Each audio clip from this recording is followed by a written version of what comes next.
Hello! Out of curiosity, I looked around and noticed that some characters are a bit over or underrated.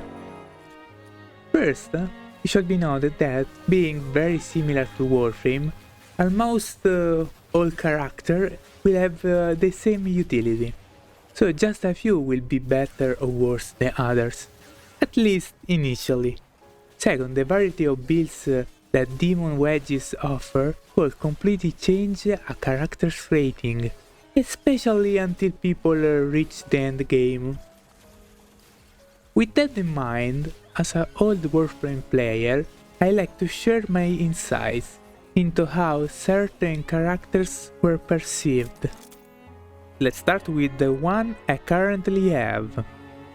Lyn, the mesa of this game. Currently a bit underrated.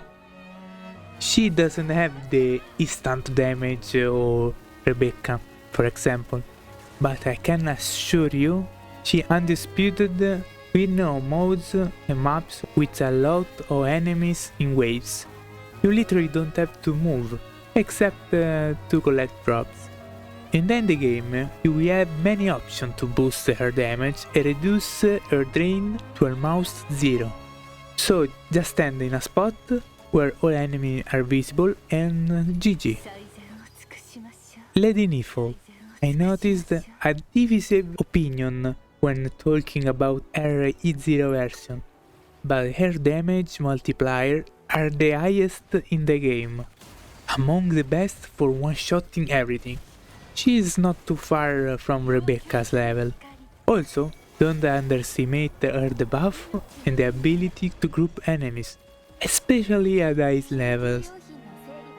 Daphne, she's a very strong support, perhaps the best currently, but she'll soon lose her super usefulness with the release of another support.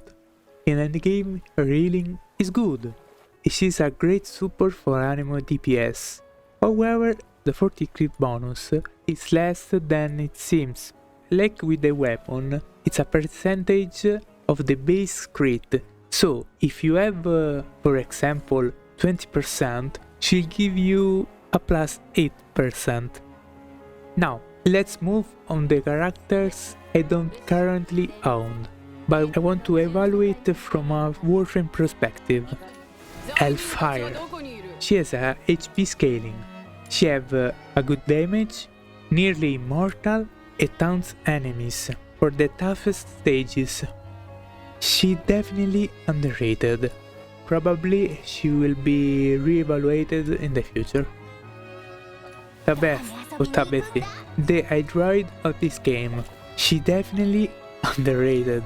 Her DPS is given too much in consideration, which is rated mediocre, but not her utility on more complex stages. Being able to mobilize enemies, it already makes her useful. And let's add the 52% skill bonus damage she gives to the team, plus an additional 8% if deployed as combat partner. These are the ones I feel have been completely missed by the community so far. Of course, things could change in the future with new team synergy and builds.